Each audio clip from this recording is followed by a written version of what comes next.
Monsieur Tomba, merci d'avoir accepté notre invitation. Vous êtes en direct avec nous via Skype.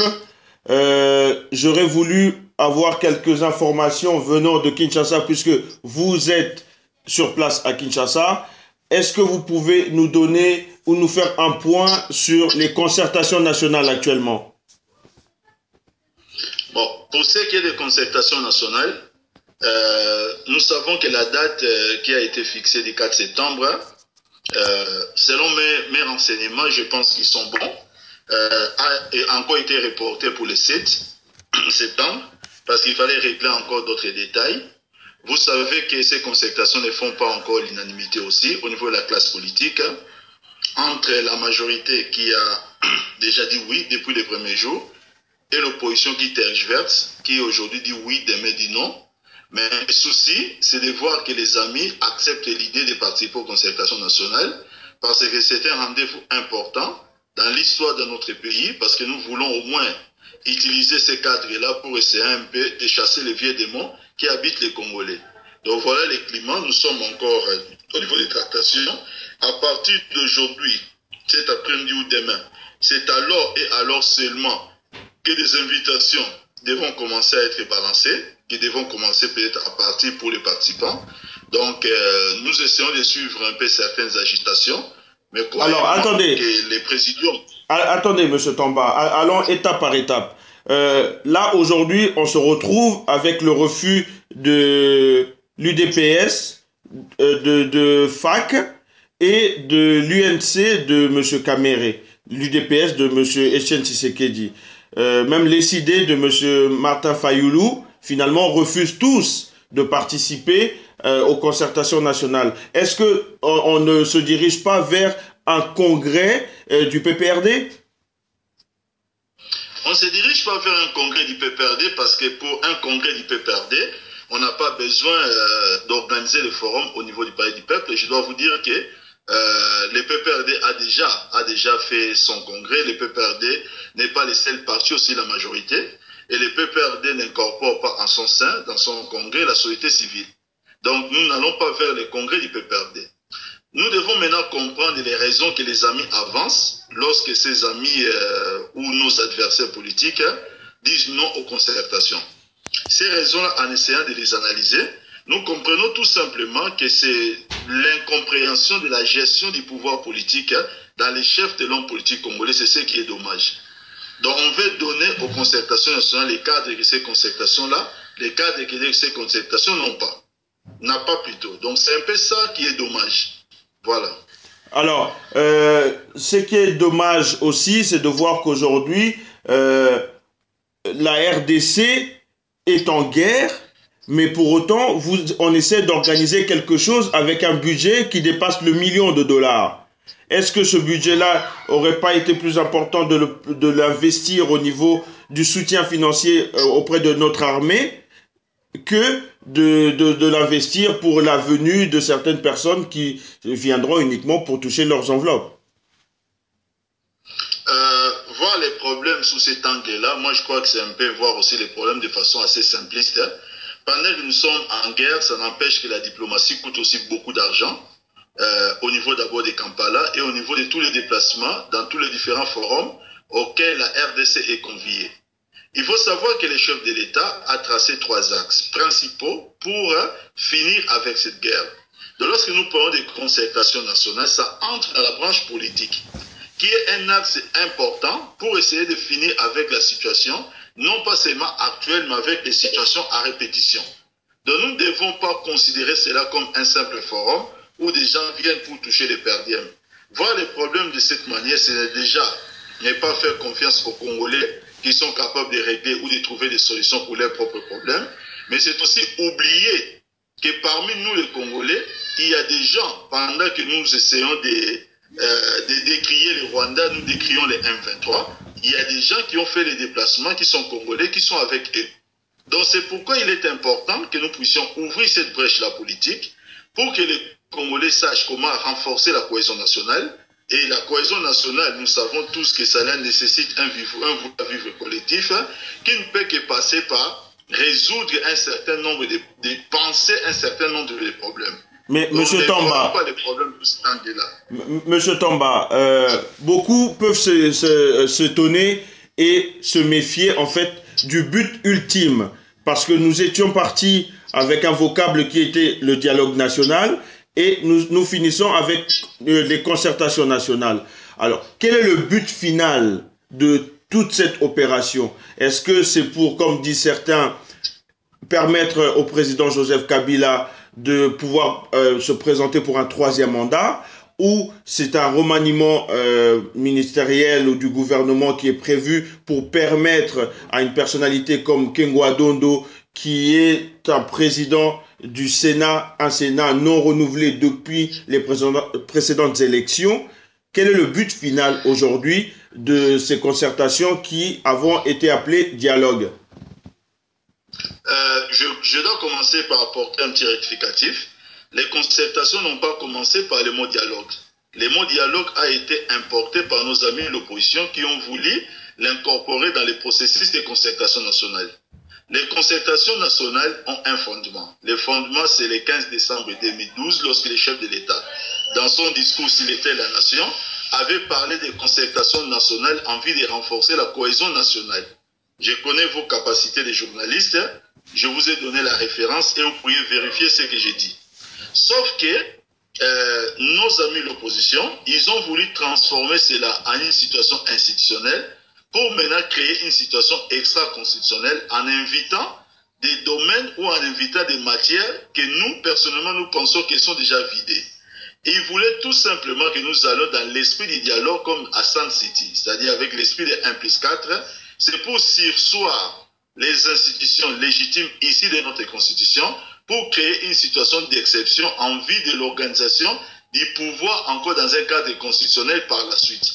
Nous considérons que la RDC ne peut pas être un enfant qui ne peut pas toujours être plutôt quelqu'un qui vieillit mais qui ne grandit pas.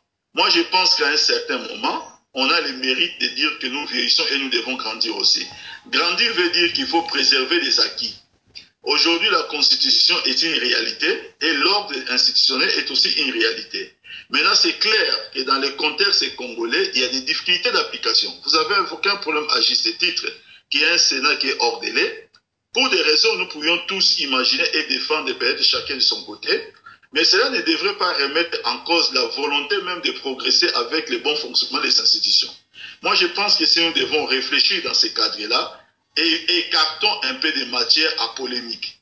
Le mandat du chef de l'État ne se définit pas aux concertations, encore moins le gouvernement. Parce que pendant la tenue de concertation nationale, le gouvernement va continuer à exercer son rôle régalien, c'est-à-dire va continuer à exercer ses responsabilités, ses compétences constitutionnelles. Ni avant ni après, le gouvernement ne s'arrêtera. Le gouvernement de la République ne peut s'arrêter que selon, bien entendu, la volonté du chef de l'État par rapport à son pouvoir discrétionnaire pour mettre un terme ou éventuellement que nous puissions connaître un problème de confiance au niveau du Parlement. Mais pourtant, Monsieur Tamba, pourtant, Monsieur Kengwa Dondo, le président du Sénat, a bien soulevé ce point-là d'un remaniement du gouvernement. Écoutez, le président Kengo est dans son rôle, il est président d'un parti politique, il est président du Sénat, et les hommes politiques essayent toujours à une certaine manière aussi de voir comment est-ce qu'ils peuvent utiliser chaque enjeu pour le positionnement. Aujourd'hui, le problème n'est plus d'actualité. Je pense qu'on a essayé de bien lui expliquer les choses pour dire que ce n'était pas les cadres fixés par les concertations nationales. Donc, vous vous rappellerez, le président Kengo, avant la nomination du gouvernement Matata, il est venu avec les fameux problèmes de la nouvelle majorité. C'est toujours dans le cadre de sa manière de concevoir la politique pour toujours se positionner. Il l'a fait même pendant la Deuxième République, même pendant la transition. Pendant la transition, il a pratiquement volé les postes au Premier ministre Tshisekedi à l'époque. Il est dans... C'est ça que j'essaie de vous expliquer. C'est un politicien qui est chef de son parti et qui essaie dans une certaine mesure de jouer son rôle, mais il n'en demeure pas moins que la majorité au pouvoir est assez prévoyante aussi. Je pense que le problème aujourd'hui n'est plus d'actualité. Alors, parlons maintenant des concertations du côté de la diaspora et surtout du côté des combattants. On avait vu un certain nombre de combattants, dont Rex Kazadi, Méthode Moulenda, Pierrot Itela et Emmanuel Ilunga faire des vidéos pour la promotion ou la motivation, expliquant leur motivation dans le but d'aller participer aux concertations nationales. Mais hier, le 1er septembre, aux alentours de 23 heures heure française, on a vu une vidéo apparaître sur les réseaux sociaux dans laquelle les mêmes personnes finalement affirmaient ne plus pouvoir y aller parce que du côté de Kinshasa, ils n'auraient pas obtenu 100% leurs revendications. Pardon. Est-ce que vous, membres proches du pouvoir, qu'est-ce que vous pouvez nous dire à ce sujet par rapport à la participation des combattants résistants de la diaspora?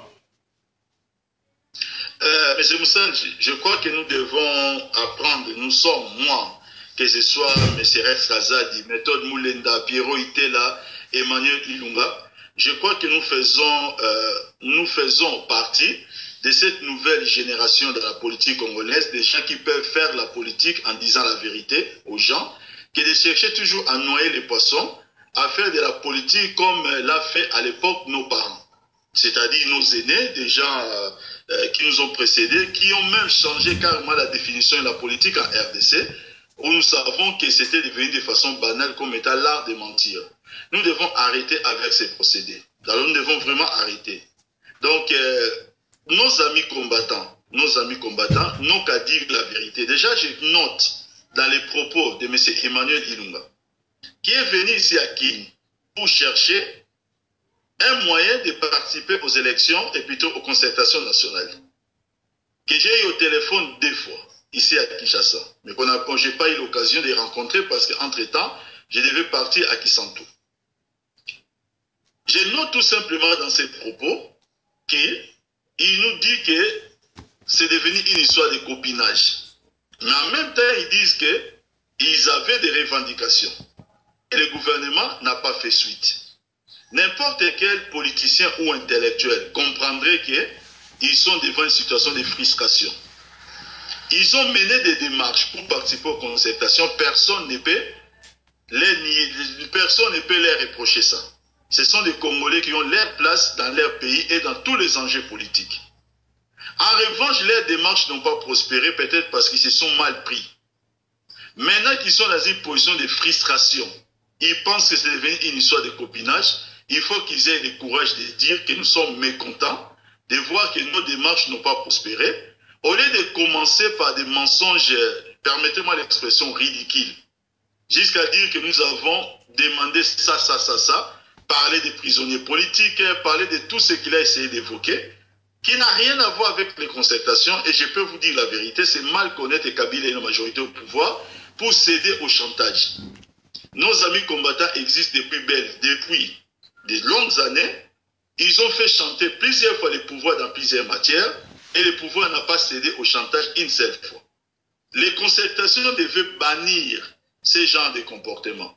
Avec les concertations nationales, nous devons apprendre à dialoguer, nous devons apprendre à parler dans la vérité. Qu'on arrête un peu de prendre des Congolais pour des moutons. Parce que je vous ai dit tout à l'heure que les invitations commencent à partir aujourd'hui. Et peut-être que demain. Et ça, vous pouvez le vérifier. Donc, ce qui voudra dire que tous ceux qui se sont prononcés pour les concertations avant, ils ont fait ce que j'appelais de l'autoproclamation. Ils étaient dans leur stratégie, ou peut-être ils avaient quelques promesses à gauche et à droite. Peut-être de quelques personnes qui sont ici au pays. Mais que ces personnes-là ne faisaient pas partie du présidium plutôt, ou de l'organisation même de ces concertations. Monsieur Tomba, si on doit faire court, c'est résumer vos propos en disant qu'en fait, les combattants résistants congolais ont d'eux-mêmes manifesté un souhait d'aller à Kinshasa et finalement, ils ont reçu un refus catégorique du pouvoir. Ce n'est pas un refus catégorique du pouvoir. Ils ont fait des démarches qui ne sont pas arrivés là où le pouvoir doit prendre des décisions. C'est ça le problème. Ils auraient été trompés? Ils auraient été trompés?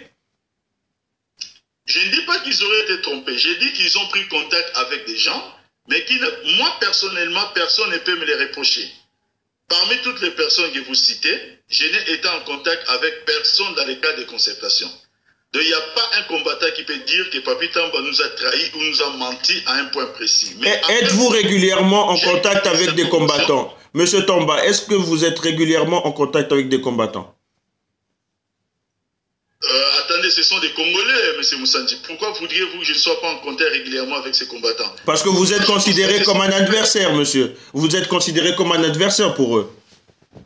Être un adversaire ne veut pas dire ne pas se parler. On peut tout à fait être adversaire. Il n'y a pas seulement que les combattants, même ici. Rappelez-vous, même au fait de la guerre froide, les États-Unis et l'ex-URSS, ils ont maintenu leur ambassade. Aujourd'hui, ça ne va pas du tout entre les États-Unis et l'ex-URSS par rapport au problème syrien, mais ils ont encore gardé leur ambassade. Ce qui voudrait dire que dans la politique, n'est pas dialoguer et criminel. Il faut toujours garder un cadre de dialogue. Maintenant, nos combattants sont dans leur rôle. C'est-à-dire quoi? Ils aiment parler avec les gens la nuit et les insulter dans la journée. Moi, je ne suis pas dans ces rôles. Moi, je vous dis que je suis en contact avec beaucoup de combattants. Alors, beaucoup de combattants que je considère comme étant des amis, que je considère comme étant des frères congolais. Est-ce que c'est vous, comme on dit, le spécialiste de Western Union de Kinshasa vers l'Occident? Non. Je ne suis pas spécialiste de Western Union de Kinshasa vers l'Occident, sinon je serais riche moi-même. Je ne suis pas... Vous savez, je vais profiter de cette occasion pour dire publiquement quelque chose. J'ai entendu plusieurs fois des accusations des gens. Ils ont plusieurs fois cité un nom. Ils ont parlé de Rex Razadi qui recevrait de l'argent et n'a pas de Papi Tamba. Je vais les démentir de façon des plus formelle. Non pas parce que j'ai des rapports avec Rex Razadi qui sont comme si on avait des bons rapports ou des mauvais rapports. Non. Je n'ai pas de rapports. Je vous fais la confidence, je ne l'ai jamais rencontré. Rex Razadi dans la vie. Mais tout ce que je peux vous dire, c'est que ce n'est pas la vérité. Je ne veux pas aujourd'hui enfoncer quelqu'un, dire des mensonges sur une personne, en disant que voilà, telle personne aurait perçu de l'argent, n'a pas de papier, tant déjà l'argent que je n'ai pas, alors ce n'est pas la vérité. Donc moi, je ne suis pas là pour faire la politique de nuire. Je ne vais nuire à personne, à aucun combattant. Je n'ai jamais utilisé, par exemple, l'espace Internet, je n'ai jamais utilisé les moyens de communication qui sont à ma portée pour nuire un quelconque combattant, pour raconter des salades sur sa vie. Moi, je considère qu'ils sont dans leur stratégie, ils sont dans leur combat. Maintenant, je n'ai aucun mérite pour juger leur stratégie. Je constate tout simplement, comme tout le monde peut le constater, qu'ils sont en train de sombrer. Et je me dis qu'ils peuvent revoir leur manière de faire les choses. Sommes-nous face à un mensonge de la part du BPK, de Manuel Ilunga, de Pierrot Itela, sur le fait qu'ils ont reçu des invitations, qu'ils auraient reçu des billets d'avion, tout était déjà en place pour qu'ils puissent venir à Kinshasa. Sommes-nous face à un mensonge? Vous savez, M. Roger Moussanzi, c'est simple, je sais que nos amis sont habitués à faire des montages. Je leur ai dit de faire encore des montages pour me prouver le contraire. Ce que je veux seulement vous dire, c'est qu'il n'y a aucun. Et ce que je vous dis, vous pouvez le vérifier parce que vous avez vos entrées dans le milieu politique congolais, vous avez vos entrées même peut-être dans le présidium. Vous pouvez vérifier ce que je vous dis et j'ai toujours mis... Je suis journaliste, j'essaie d'investiguer. Donc oui, j'ai des entrées, j'ai des numéros de téléphone, oui. Je confirme qu'ils n'ont, alors qu'ils n'ont jamais obtenu une invitation, ni de billets d'avion, pour venir ici à Kinshasa. Je confirme aussi qu'ils ont mené des démarches pour être là, mais pas avec les personnes qui avaient la qualité de le faire. Et je confirme, parce qu'Emmanuel Ilunga l'a certifié lui-même, en parlant des copinages, qu'ils sont dans une position où ils sont frustrés. Maintenant, je peux comprendre leur frustration. Je suis aussi congolais. Plusieurs fois, je peux aussi me plaindre des histoires de copinage dans certaines matières. Mais faudrait-il que ce soit un motif pour commencer à mentir? C'est pourquoi je dis à nos amis, faisons de la politique avec notre nouvelle génération. Ce qui voudra dire, comme le disait Jean-François Copé dans son livre, le parler vrai en politique. Nous pourrions un peu apprendre à dire la vérité de plus en plus dans notre manière de faire la politique, au lieu de continuellement noyer les poissons. Voilà. François Copé a écrit un livre, mais son parler vrai n'est toujours pas prouvé aujourd'hui. Moi, je ne parle pas de l'homme, je parle de ses idées. Donc, je dis que j'ai épousé les idées du livre. Maintenant, ce que François Copé lui-même fait ne me regarde pas. C'est comme bien des gens ont changé leur comportement par des enseignements d'autres pasteurs sans pour autant que les pasteurs soient exemplaires. Monsieur Tomba, pour terminer, il y a dans la vidéo qui a été publiée au 1er septembre 2013 des scènes choquantes d'une violence que je ne saurais qualifier de la part d'un Libanais avec ces gardes du corps qui tapent d'autres Congolais. Avez-vous vu ces images et que pensez-vous de ces images? Quelle est votre réaction par rapport à cela? Vous savez, M. Moussanji, j'ai vu ces images comme tout le monde. Et à première vue, en tant que Congolais, on ne peut pas voir ce genre d'images et se satisfaire. Mais deuxièmement, il faudrait maintenant savoir l'authenticité de cette vidéo. Et à la fin, il faudrait maintenant comprendre quelle est la motivation de ceux qui ont diffusé la vidéo.